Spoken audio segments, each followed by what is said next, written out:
Hey, sweet people. It's Mama Bear here. Listen, long time no see. I know.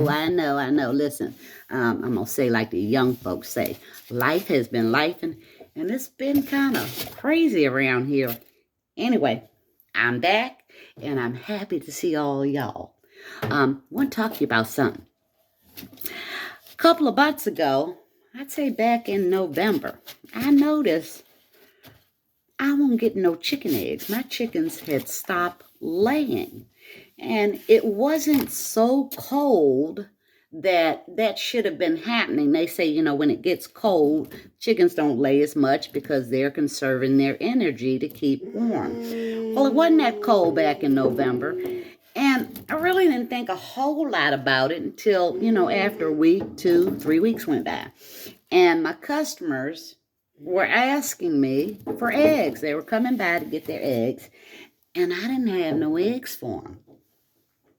Anyway, things got busy and life got kind of crazy. Papa Neil got sick and was in the hospital, and the holidays and all of that was going on. But I had started because things were crazy.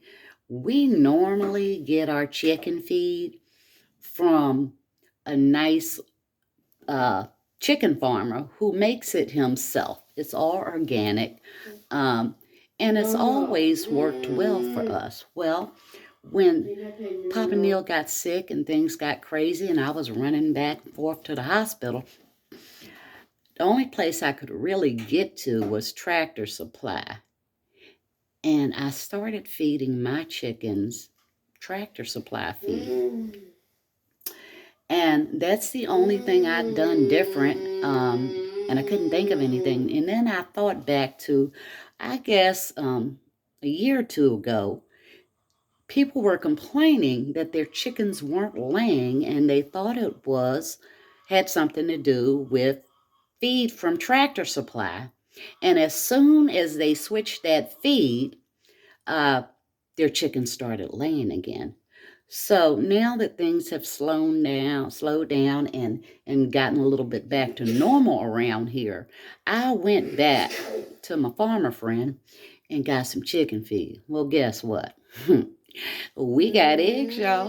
We got eggs. And I'm happy about that. I'm happy that I was able to figure out what the issue is.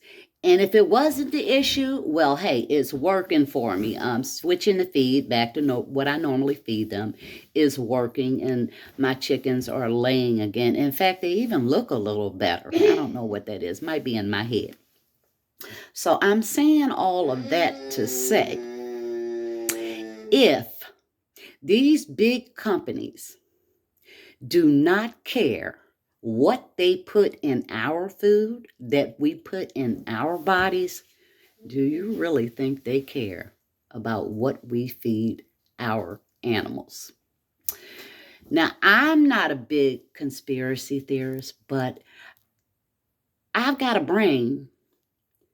The other thing I thought about is that if they can stop a backyard farmer from getting chicken eggs, well, where are we going to get them from? We're going to have to go to the store. Sorry, drop the phone there. We're going to have to go to the store and buy them. I went to the grocery store the other day, and I said, let me take a look, because people are complaining about the price of eggs, and they're blaming it on bird flu. I don't know about that. Anyhow, I looked at the price of eggs. I have never seen this before in Food Line. They had cartons of eggs cut in half with 6 eggs in them, a half a dozen, for $3.99. Yep, 6 eggs, $3.99. A dozen eggs was $9 and something, and for a dozen and a half, it was $13. Now, if they can put stuff in chicken feed to make our chickens stop laying, we've got a couple of choices. Buy eggs from them or stop eating eggs. Well, Eggs make up a large part of our diet. I bake with eggs. I make bread with eggs. We eat them for breakfast. Sometimes we eat them for dinner. Anyway, um, I'm not so sure that we can get by without eggs. I guess we could, but I don't want to. And so, therefore, I had to get this figured out. Yeah, if they don't care what we put in our bodies or what they feed us or what they sell us, as long as their profits are through the roof, they don't care nothing about our animals. Anyhow, I'm glad to be back on here, and I will see you guys soon. I've got a lot of things I want to talk to you guys about. I can't wait for the spring to come, and I'm excited about that. Anyway, I love you guys, and I'll see you soon. Bye-bye.